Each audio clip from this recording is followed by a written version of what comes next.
Juntos no Enem. Governo do Estado do Rio Grande do Norte. Oi pessoal, tudo bem com vocês? Eu sou a professora Vânia Borges, a gente está aqui juntos no Enem mais uma vez e hoje a gente vai falar sobre a argumentação, essa competência tão importante no desenvolvimento dos textos argumentativos, não somente lá para o Exame Nacional do Ensino Médio, tá pessoal? Serve também para quem vai fazer o exame de seleção do IFRN, serve para quem vai prestar concursos que contenha produção textual e serve, pessoal, como bagagem de conteúdo para a nossa vida, já que dialogar, argumentar é extremamente importante enquanto habilidade, né, para os indivíduos que vivem numa sociedade, né? A argumentação é uma competência lógica, né, que pode ser trabalhada através da leitura, através das coisas culturais que vocês têm acesso na internet. Então a gente vai conversar um pouquinho sobre esse assunto hoje. Mas antes de falar sobre a argumentação, a gente vai falar um pouquinho sobre essa frase aqui de Santo Agostinho. Creio para compreender e compreendo para crer melhor. Eu acho que isso resume tudo o que a gente vai falar hoje. É preciso que antes da compreensão venha a nossa crença, que a gente acredite que naquilo que a gente está escrevendo lá na redação, né? Para que esse texto ele tenha um sentido não somente para o corretor lá que vai fazer a avaliação, também para o próprio produtor. Já que, pessoal, se você não acredita no seu texto, quem é que vai acreditar, né? Então esse é um passo muito importante quando nós estamos construindo a tese do texto, né? É crer que aquela tese tem uma validade, crer que aquela redação tem um potencial e, sobretudo, esperar o melhor, que vai dar tudo certo. Vamos começar, né? Tudo pronto aí? A argumentação, gente, vocês lembram lá na primeira aula, quando a gente falou das competências de avaliação do Enem? Nós falamos da competência 1, 2, 3, 4 e 5, né? Vocês lembram? A gente precisa dar uma revisada, então vamos dar uma revisada. A competência número 1 vai ser a normatização padrão da língua portuguesa, se essa redação ela tem adequação à norma padrão. A competência número 2 vai falar sobre a adequação ao gênero e ao tema. Competência número 3 vai caber a avaliação da argumentação. A competência número 4, os elementos de coesão e coerência textual. E, por fim, a competência 5, que vai tratar, sobretudo, da proposta de intervenção, né? Respeitando os direitos humanos. A aula de hoje a gente vai trabalhar essencialmente o mecanismo da competência número 3, que é a argumentação, certo? Que compreende a selecionar, relacionar, organizar e interpretar informações, fatos, opiniões e argumentos em defesa de um ponto de vista. Essa competência número 3, gente, vai exigir da gente algumas habilidades aí práticas, que seriam o quê?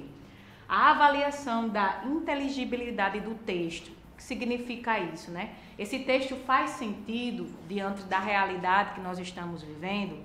É um texto que apresenta um posicionamento compreensível para as nossas atitudes do dia a dia.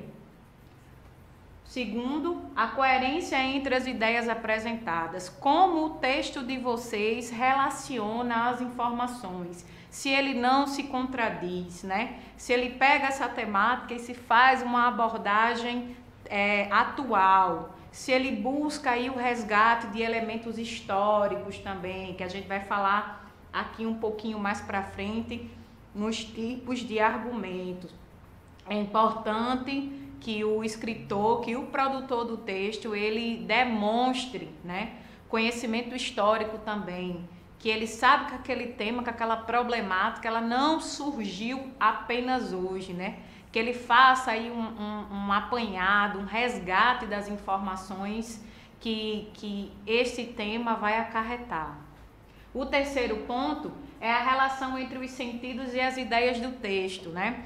Como é que eu relacionei a minha tese presente lá no primeiro parágrafo, na introdução do meu texto, com o título, com o desenvolvimento argumentativo, com a proposta de intervenção. é importante, gente, que esse texto ele se encaixe dentro das informações, certo? Porque às vezes o que é que acontece lá na redação do aluno? Ele começa o texto falando de algo, depois ele distancia a discussão, leva para uma outra abordagem e isso frequentemente acarreta um problema chamado tangenciamento temático. Tangenciamento temático, ele é uma bronca enorme no desenvolvimento das redações, tá, pessoal? A gente vai falar também como é que nós podemos evitar isso, certo? A precisão vocabular, é importante que o candidato ele tenha essa compreensão de que a redação ela deve ser escrita na norma padrão da língua portuguesa, que a gente deixe aí de lado os vocabulários coloquiais, a linguagem que você utiliza no dia a dia com seus amigos, com seus vizinhos, tá, pessoal? É importante a gente tomar cuidado com isso, que nós temos que utilizar a linguagem lá do dicionário, norma padrão da língua portuguesa. Obviamente, gente, com algumas adequações, né? Não há necessidade também da gente escrever um texto muito polido, com uma compreensão de vocabulário que às vezes não é do nosso domínio. O importante é que a gente escreva coisas que a gente sabe o que signifiquem, né? Que você não invente de colocar informações ali ou até palavras que você não sabe para que servem. A gente vê muita coisa legal aí nas mídias, mas a gente também vê umas coisas estranhas.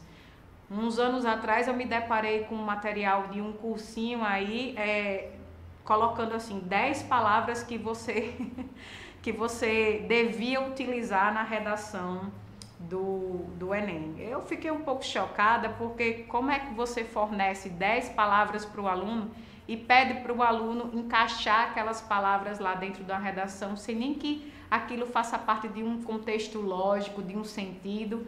E pasmem, né? Às vezes o aluno nem sabe o que significa aquela palavra, então vai que você coloca ela lá no seu texto e você contradiz uma informação. Vamos tomar cuidado com essas dicas, certo? Porque às vezes elas funcionam mais como cilada, viu? Pra gente ter nossa nota aí diminuída. O próximo ponto, gente, é a progressão temática. As ideias apresentadas em uma ordem lógica, né?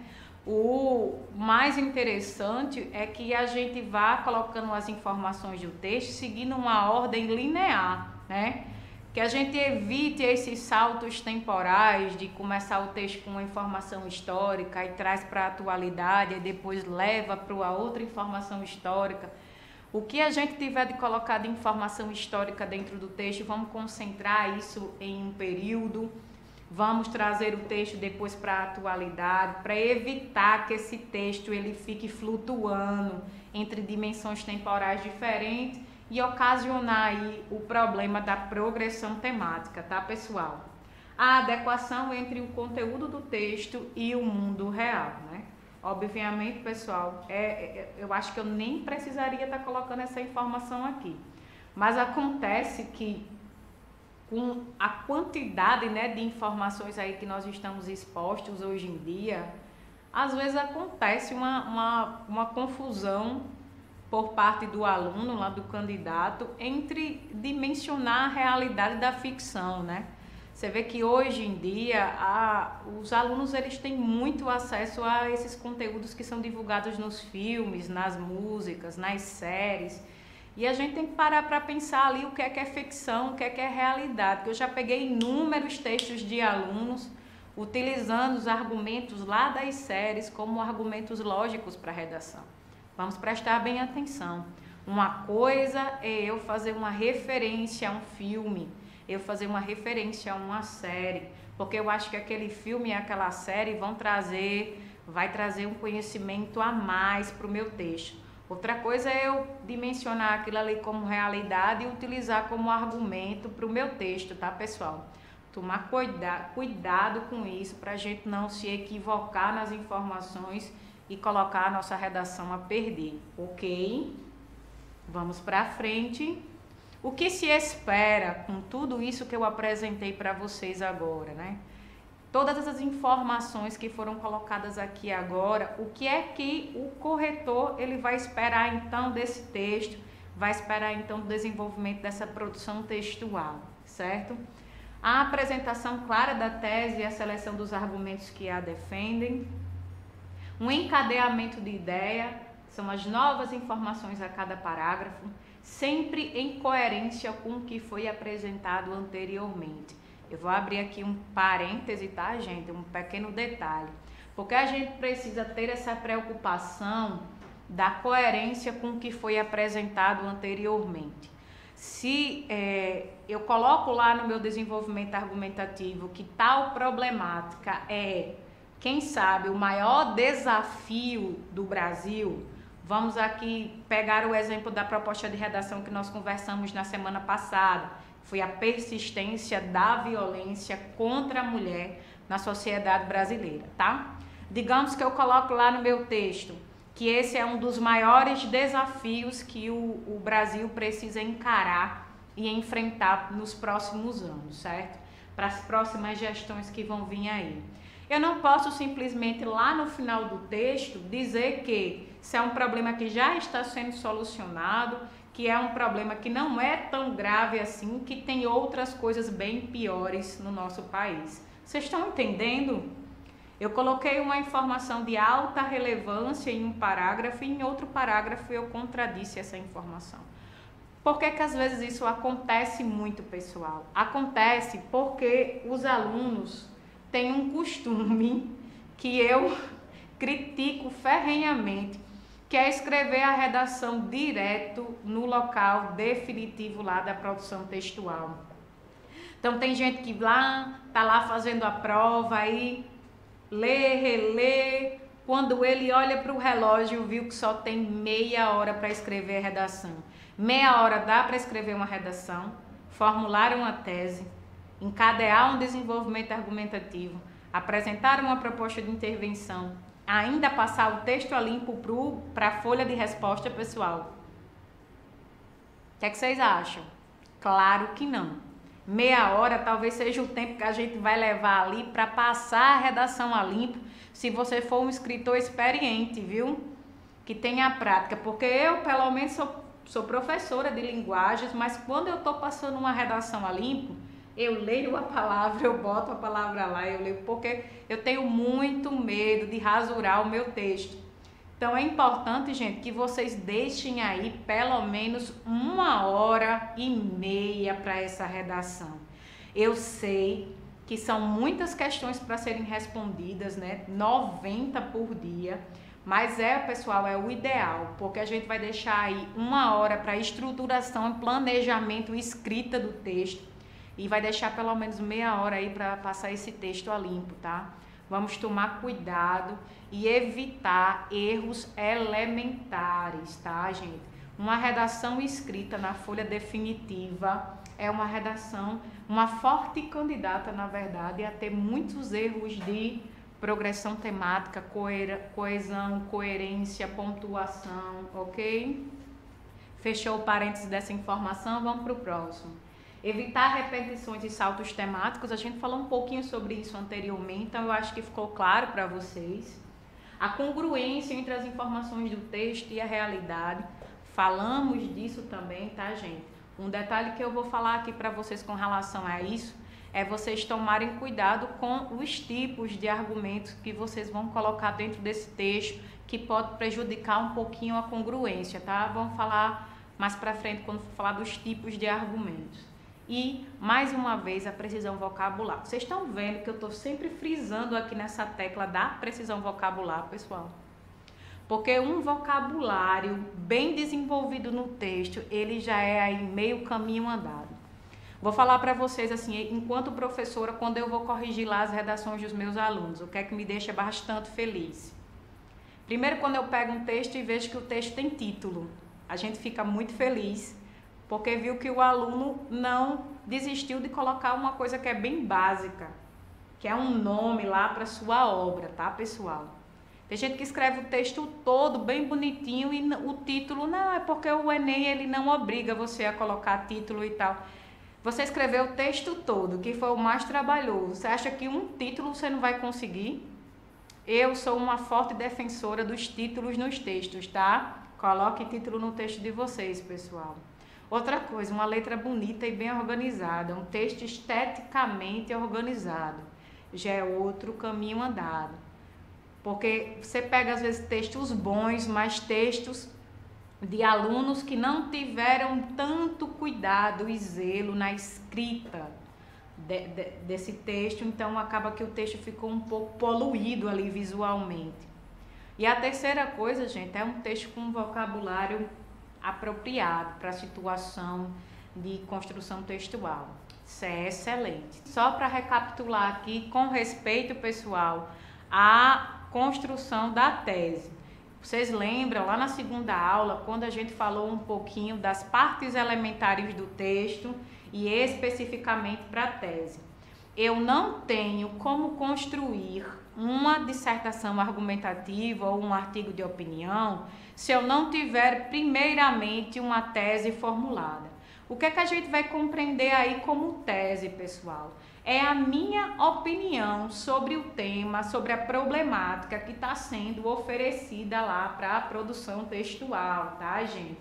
Então, se a problemática é a persistência da violência contra a mulher na sociedade brasileira, eu preciso construir a minha tese sobre esse tema. Não simplesmente sair pegando aí informações e escrevendo no papel. O que é que eu penso sobre isso? Qual é a minha opinião sobre essa problemática? Quais são os encaminhamentos possíveis? Então a gente vai compreender essa tese, gente, como o que nós vamos defender diante desse texto que nós vamos produzir. O que é que vai ser defendido na pessoalização da nossa tese? E essa tese, ela vai precisar ser justificada por um desenvolvimento argumentativo plausível, né? Já falei sobre isso para vocês na aula 2. O que é que a gente vai abordar aqui como estratégias argumentativas que podem ser utilizadas lá no texto, certo, pessoal? São os recursos utilizados para desenvolver os argumentos de modo a convencer o leitor. O que é que pode ser utilizado aí?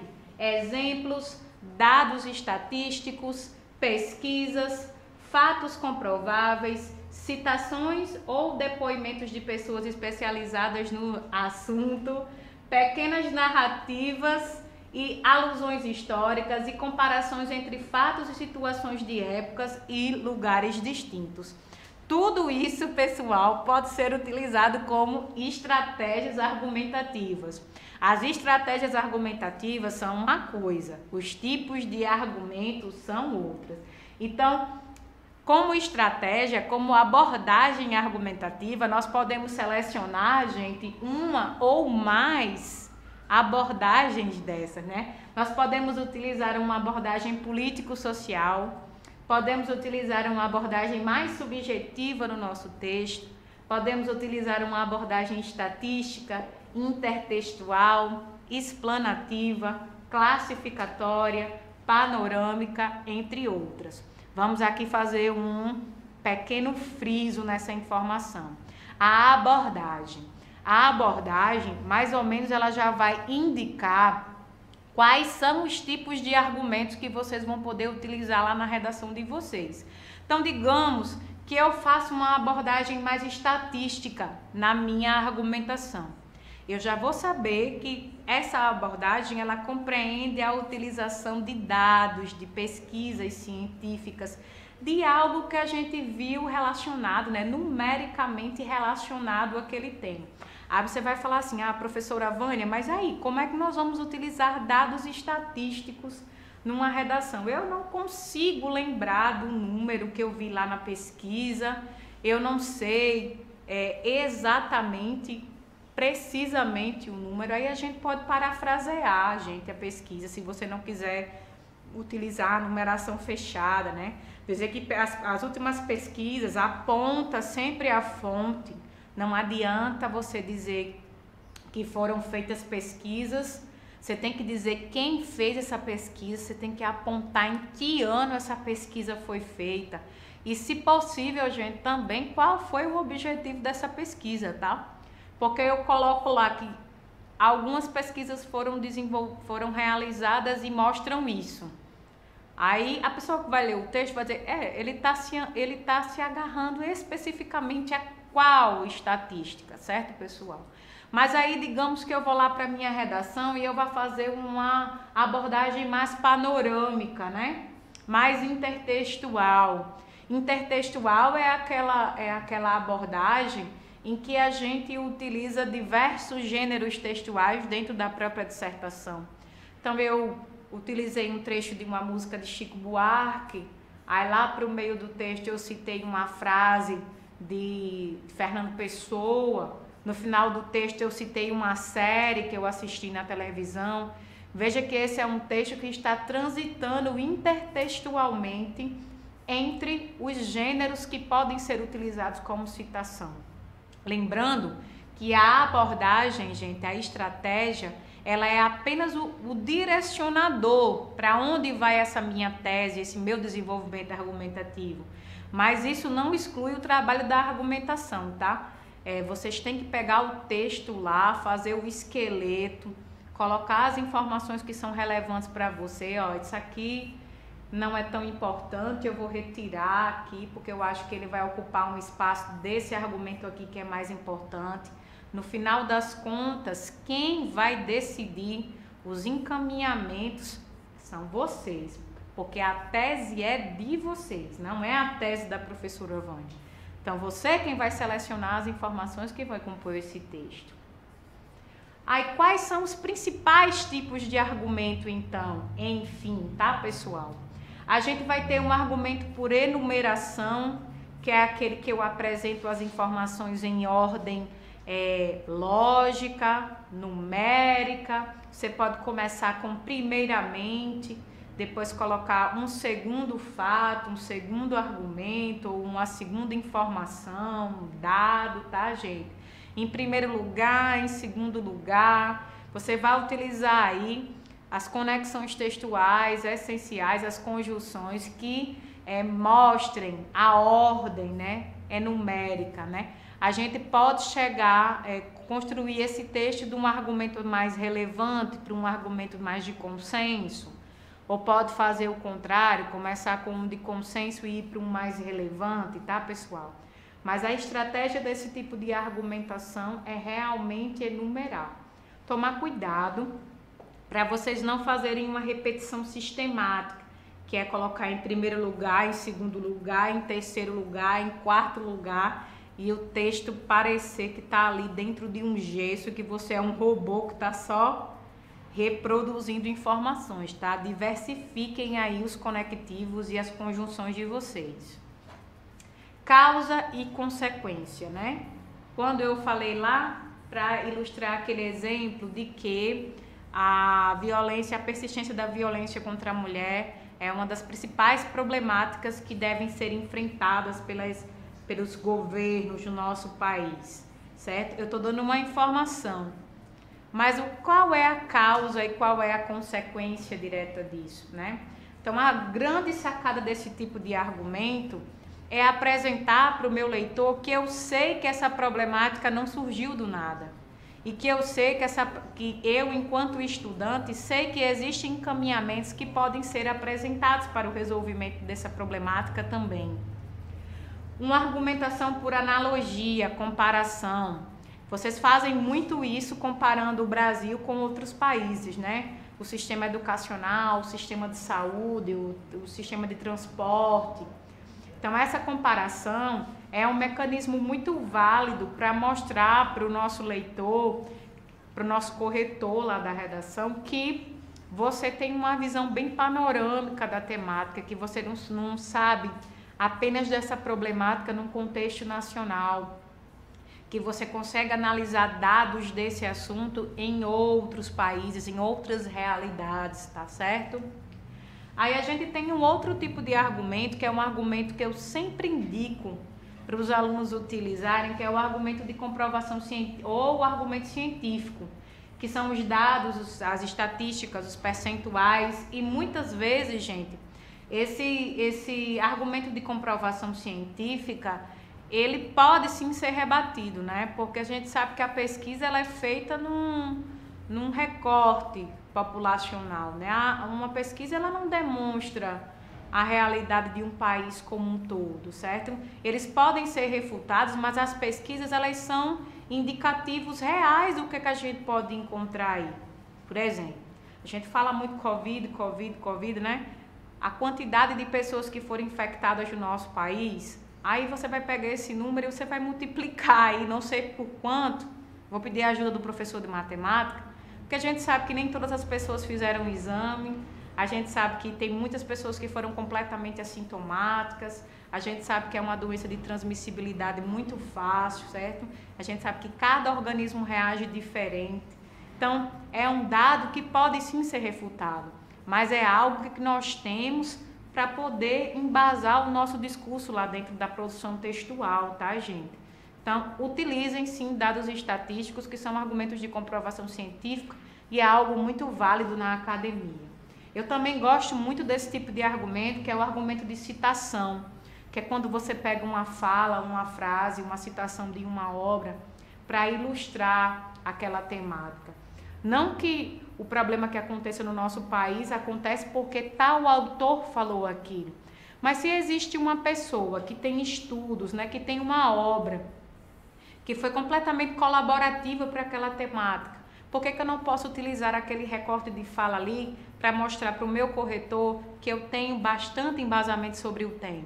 Citem sim, só tomem cuidado, gente, com os clichês, com os chavões, né? Também tem muito material aí que dá a citação pronta para o aluno colocar lá no texto.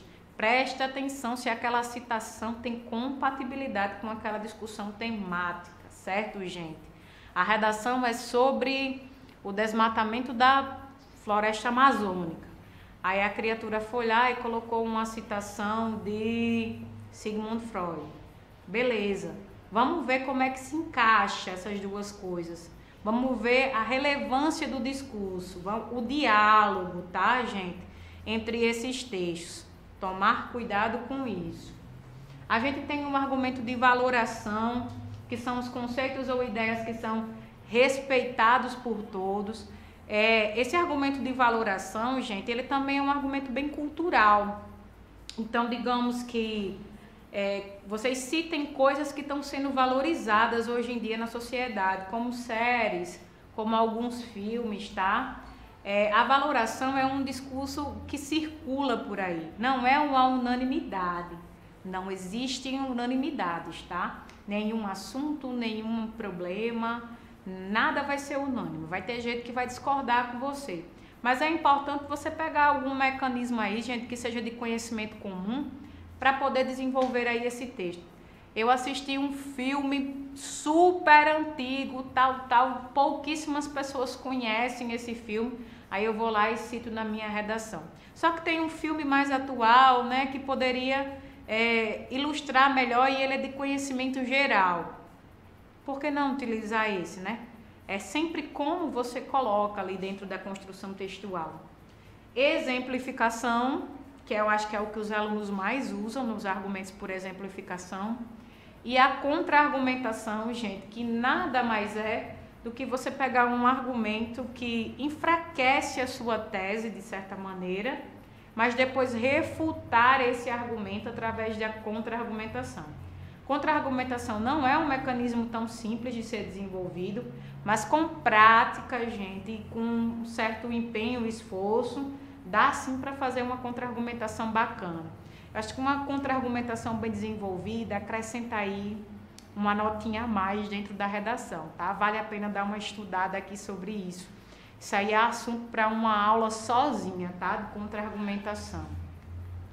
Dando continuidade, gente, não sei se vocês lembram na aula passada, quando nós mostramos aqui a redação sobre a violência contra a mulher, tá? A redação que foi utilizada como modelo, a redação também está aqui nesse material. O objetivo é a gente mostrar para vocês como é que um texto pode ser simples, mas ao mesmo tempo apresentar uma boa argumentação.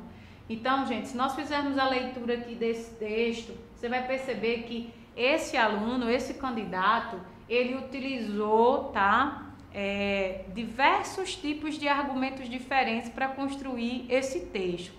texto está um pouquinho grande, não vou fazer a leitura na íntegra, mas eu vou dizer para vocês o título do texto, porque dá para pesquisar aí no Google, ele está disposto, tá, gente, para vocês pesquisarem e fazerem a leitura se quiserem, que é o texto do Richard Wagner Caputo Neves, da Teoria à Prática. Foi um texto que tirou 1000 pontos lá no Enem, e ele é um excelente exemplo de como a gente pode utilizar essa diversidade argumentativa. A gente vai ler pelo menos o primeiro parágrafo, né, para dar a compreensão. Aí em casa vocês vão fazer a leitura do resto do texto e vão dar uma observada, uma grifada nos argumentos que ele citou. Da teoria prática, desde o iluminismo já sabemos ou deveríamos saber que uma sociedade só progride quando se mobiliza com o problema do outro. No entanto, quando se observa a persistência da violência contra a mulher no Brasil, em pleno século XXI, percebe-se que esse ideal iluminista é verificado na teoria e não desejavelmente na prática. Muitos importantes passos já foram dados na tentativa de se reverter esse quadro. Entretanto, para que seja conquistada uma convivência realmente democrática, hão de ser analisadas as verdadeiras causas desse mal. A tese desse texto, gente, o primeiro parágrafo desse texto, ele já aponta diretamente o encaminhamento de para onde esse texto vai discorrer a redação. Primeiro que o candidato ele já começou com uma informação histórica aí bastante relevante, que foi demonstrar a compreensão do que foi o fenômeno do iluminismo, né? Outra coisa, ele mostrou claramente a proposta temática problemática, né, da persistência contra a violência na sociedade, contra a persistência da violência contra a mulher, rolou aqui na sociedade brasileira. Disse que muitos passos já foram dados, mas que para uma convivência democrática e para a resolução desse problema, há muito que tem que ser feito ainda. E eu acho que ele vai apontar isso no desenvolvimento do texto, tá, gente? Para fechar essa análise textual, vou pedir para vocês procurarem os argumentos aí no texto. Vamos aqui, gente, ó, só dar uma comentada nas temáticas que já caíram lá no Enem, tá? Esse material aqui também está na internet para vocês pesquisarem, pessoal. Deem uma procurada nesse material com todos os temas do Enem, porque o Enem tem um costume, às vezes, de reciclar os temas anteriores, tá? Se você for olhar, por exemplo, violência caiu aqui umas 3 vezes. Se você for falar voto tem pelo menos umas 2 vezes. Meio ambiente, tem mais umas 2 vezes. Então não custa nada a gente dar uma olhada nos temas que já caíram, porque nós já sabemos que temas que foram abordados recentemente não vão ser repetidos, mas temas que foram abordados de um certo distanciamento temporal, talvez tenha uma possibilidade aí de uma reciclagem, ou pode ser um tema completamente novo. Costumo dizer que não é importante a gente saber o tema, é importante a gente saber escrever, tá, gente?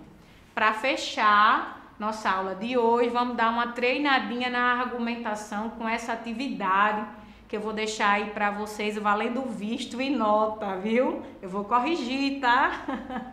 Treinando a argumentação. Eu apresentei 2 propostas temáticas, 2 problemáticas, e vou pedir para vocês fazerem encaminhamentos direcionados para isso. A primeira problemática é a justiça feita com as próprias mãos no nosso país.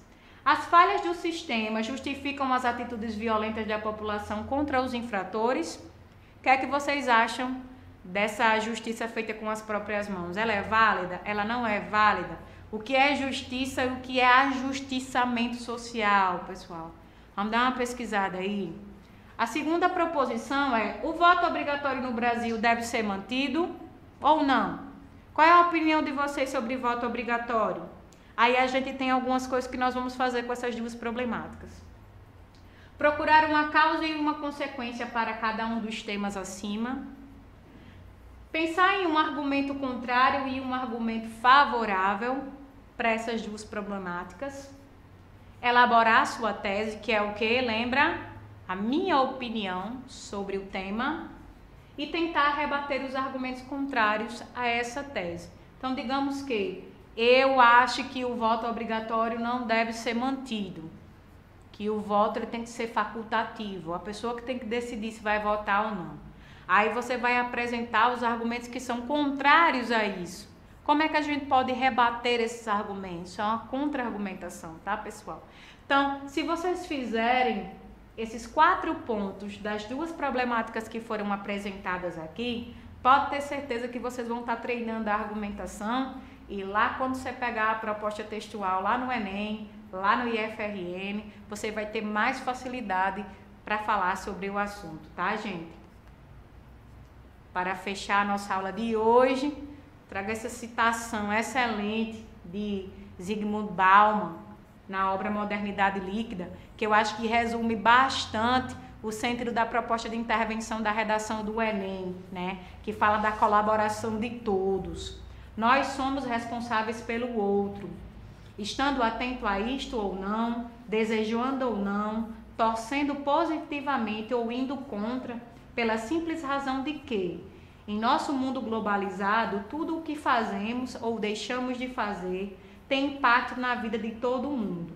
E tudo o que as pessoas fazem ou se privam de fazer acaba afetando as nossas vidas. Uma problemática nunca é uma problemática somente do governo, somente da polícia, dos médicos, das famílias. Sempre é um problema de todos. E as minhas atitudes sempre vão interferir positivamente ou negativamente naquela questão. Esse é o sentido da proposta de intervenção da redação, que a gente pense de uma maneira colaborativa de como essa problemática pode ser solucionada. Qual é a minha responsabilidade sobre essa proposta que está sendo apresentada? Foi ótimo estar com vocês. Deixo aqui o meu grande abraço para as escolas que eu trabalho. Estou com muita saudade de abraçar os meus alunos, Terezinha Paulino de Lima, lá no Parque dos Coqueiros, e a Escola Estadual Santos Dumont, em Parnamirim. Um beijo em todos vocês, gente. Fique com Deus e até a próxima aula. Juntos no Enem. Governo do Estado do Rio Grande do Norte.